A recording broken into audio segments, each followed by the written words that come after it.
Welcome back students to my YouTube channel once again. Students, आज की इस video में हम देखने वाले हैं जेके पोस्ट क्लास 10th एग्जामिनेशन 2023 जो सॉफ्ट जोन एरियाज में चल रहा है, तो उसका आज हम यहाँ पे साइंस पेपर देखने वाले हैं। इस वीडियो में हम देखेंगे कि लेवल कैसा था और जो पैटर्न था क्या वो प्रीवियस ईयर पैटर्न था और लेवल ऑफ एग्जामिनेशन क्या था। और लास्ट में फिर हम इसका सोल्यूशन भी देखेंगे। ठीक है, तीनों सीरीज़ का मैंने सोल्यूशन निकाल के रखा है, वो आप उसका स्क्रीनशॉट उठा के आप देखना कि आपने कितना कुछ ठीक किया है, कितना कुछ आपका गलत हुआ है। ठीक है, तो अगर हम साइंस पेपर की बात करेंगे तो ज़्यादातर ये कॉन्सेप्चुअल ही आया था। हम एक एक करके तीन सीरीज़ को देखते हैं। ठीक है, तो पहले हम सीरीज़ एक्स जो है वो देखेंगे। ठीक है, तो अगर हम पेपर की बात करेंगे, कॉन्सेप्चुअल ज़्यादा आया था। हालाँकि उतना टफ़ नहीं था, लेकिन कॉन्सेप्चुअल की होने की वजह से बच्चों को ये टफ़ लगा। ठीक है, वरना उतना टफ़ नहीं था। ठीक है, तो इसका स्क्रीनशॉट आप उठाते रहना। ठीक है, सेक्शन ए में आपको 16 एमसीक्यूज़ पूछे गए थे। 16 एमसीक्यू प्लस इसमें आए थे जो आपको 4 चैप्टर्स में आपको एमसीक्यूज़ आते हैं। 16 वो भी होते हैं, टोटल आपके 32 एमसीक्यूज़ थे। तो इसमें आप देख लेना। ठीक है, तो लास्ट में मैं आपको इसका जो की है वो भी दूंगा, वो आप उसका स्क्रीनशॉट उठा के देख लेना। ठीक है, तो इस तरह से आपको पूछा गया था।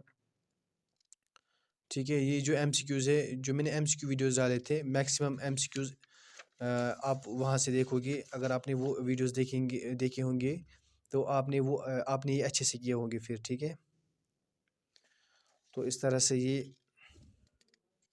असर्शन और रीजनिंग पे भी आए थे एमसीक्यूज़, तो इसका सॉल्यूशन भी मैंने दिया हुआ है। ठीक है,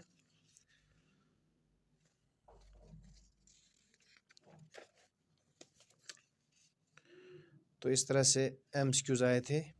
हार्ड जोन एरिया स्टूडेंट्स के लिए बहुत ही इम्पोर्टेंट है, क्योंकि अभी उनके पास टाइम है। वो जितना चाहे उतना कॉन्सेप्ट्स अपने क्लियर करें, क्योंकि कॉन्सेप्चुअल बेस्ड ही आया था ये सारा पेपर, इसलिए बच्चों को टफ लगा था ये। तो इसके बाद हम करेंगे बात सेक्शन बी की, ऑफ सीरीज़ एक्स। वैसे तो जो सेक्शन बी था सीरीज़ एक्स वाई जेड का, ऑलमोस्ट सिमिलर क्वेश्चंस थे। ठीक है, एक दो कुछ क्वेश्चंस जो थे जो कि डिफरेंट थे।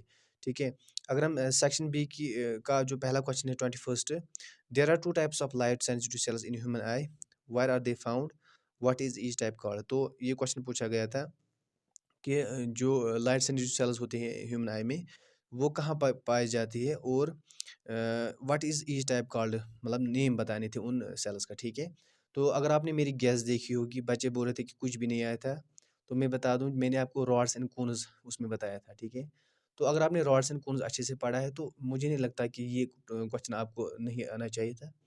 ये तो आना चाहिए था, फिर ये क्वेश्चन आपको सिंपल था ये।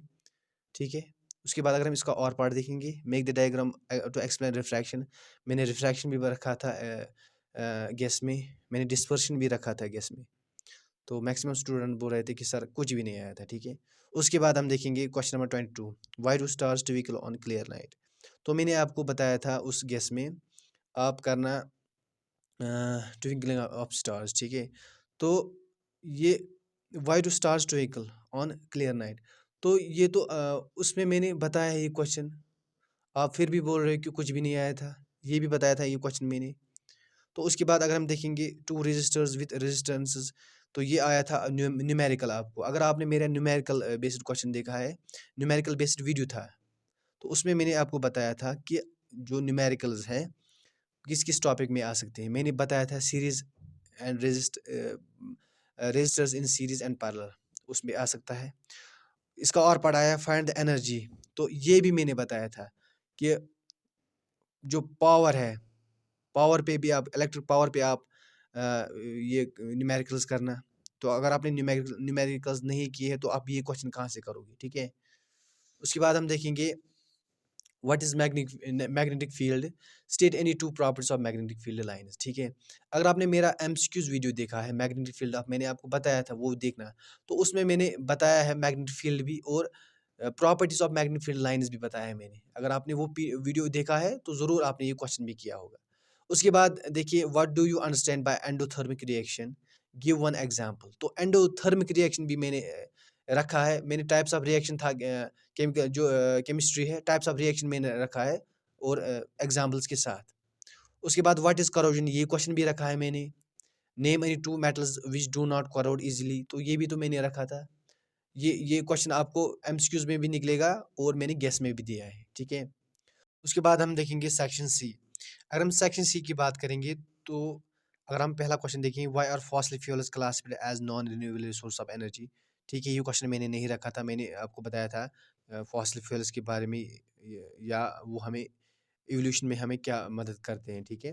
तो ये मैंने नहीं पूछा था। या what is biomass, give 3 examples of it, तो मैंने बायोमास भी आपको नहीं बताया, ठीक है। या बायोमास एनर्जी तो मैंने बताया था, लेकिन बायोमास मैंने आपको नहीं बताया था, ठीक है। चलो इस क्वेश्चन को हम छोड़ते हैं, ठीक है। उसके बाद हम है what is decomposition reaction, give 2 examples of decomposition reaction. जो मैंने आपको क्वेश्चन रखा था what are various types of chemical reaction, तो उस हिसाब से ये क्वेश्चन आपको आना चाहिए था। आपको सभी रिएक्शंस पढ़ने थे और फिर कुछ एग्जांपल्स देने थे, ठीक है।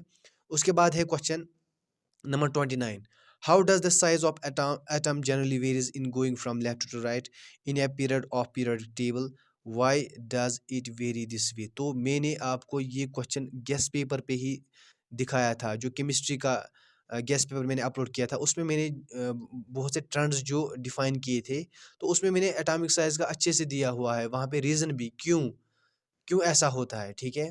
तो बिल्कुल ये आसान था, ये क्वेश्चन आपको आना चाहिए था। उसके बाद है what is difference between a mineral and an ore, name one ore of the sodium, तो ये तो मैंने बताया था, जो एमसीक्यूज वीडियो मैंने डाला था मेटल्स एंड नॉन मेटल्स पे, तो उसमें मैंने मिनरल और ओर की डेफिनेशन तो दी थी। हाँ, ये मैंने नहीं बताया था, name one ore of sodium, ये मैंने नहीं बताया, लेकिन फिर भी ये क्वेश्चन तो इसमें तो आराम से 1 मार्क्स आ जाता था फिर भी। उसके बाद है question number 31, explain vegetative propagation with the help of to examples, list any two advantage of it, तो ये क्वेश्चन तो मैंने रखा था बायोलॉजी में, आप देख सकते हो बायोलॉजी की गेस में।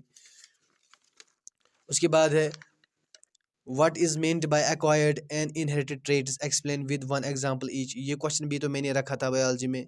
Why do we conserve forests and wild life, ये क्वेश्चन भी मैंने रखा है बायोलॉजी में। तो इसके बाद अब हम देखेंगे जो सेक्शन डी में आपको क्वेश्चंस पूछे गए थे।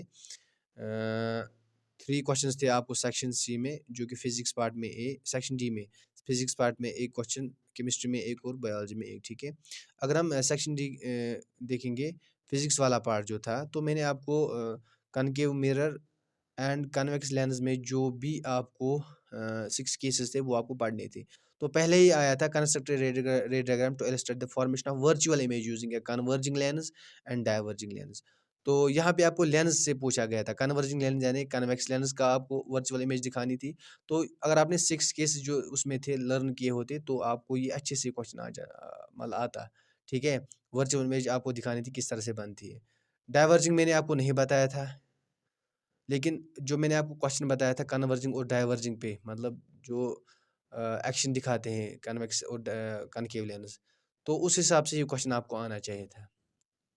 चलो, अब आपने ये नहीं किया, फिर भी आपको ये वाला पार्ट तो आना ही चाहिए था, ठीक है। तो उसके बाद अगर हम देखेंगे state 3 characteristics of image form by the convex mirror, तो कन्वेक्स मिरर मैंने आपको नहीं बताया था ये। उसके बाद अगर हम देखेंगे बी पार्ट इसका, लेकिन तो मैंने आपको बताया था जो न्यूमेरिकल्स किस पे आ सकती है, तो मैंने मिरर फार्मूला दोनों बताए थे, लेंस फार्मूला भी और मिरर फार्मूला भी, ठीक है। तो यहाँ पे इसको आपको मिरर फार्मूला का इस्तेमाल करना करके यहाँ पे साइज़ और पोजीशन ऑफ इमेज बतानी थी, ठीक है। अगर आपने प्रैक्टिस की होती मतलब न्यूमेरिकल्स की, जो मैंने बताया था एक्सपेक्टेड न्यूमेरिकल्स किस में आ सकते हैं, ठीक है। तो आपको ये अच्छे से क्वेश्चन आ जाता, ठीक है।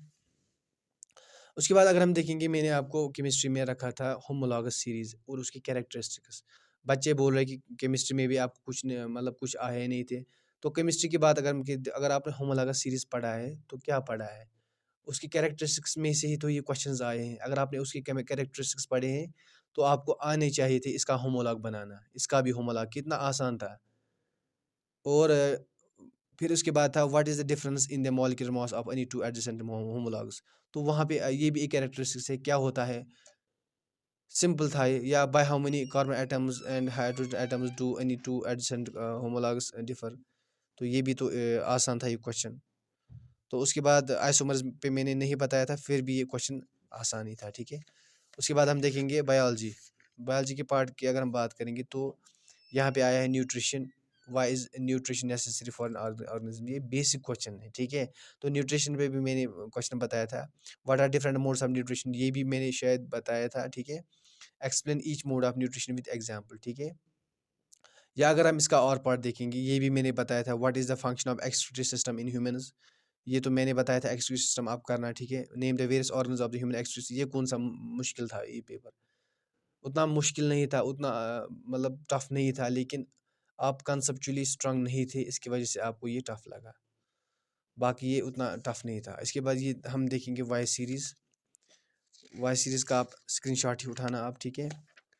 क्योंकि अब मैं इसको ज़्यादा डिस्कस नहीं कर सकता, क्योंकि वीडियो लंबी होगी फिर। अब इसका स्क्रीनशॉट उठाते रहिए, ठीक है, और मेहनत करते रहिए, ठीक है। अब आपको कंसेप्चुअली स्ट्रांग बनना पड़ेगा, तभी आप जो पेपर से उसको अच्छे से कर पाओगे, ठीक है। अगर कोई हार्ड जोन एरिया का स्टूडेंट ये वीडियो देख रहा है, तो मैं उसको बताना चाहूँगा कि प्लीज़ आप अपनी कंसेप्ट जो है स्ट्रांग कीजिए, तभी आप इस पेपर को अच्छे से कर पाओगे, ठीक है।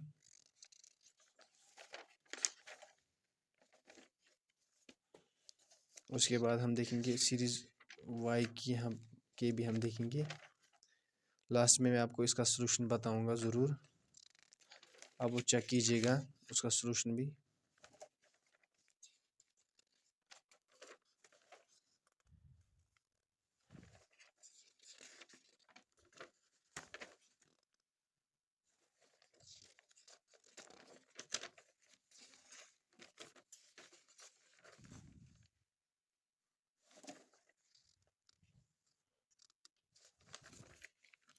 अब मैं आपको सलूशन दिखाऊंगा इसका आप स्क्रीनशॉट उठाना, ठीक है।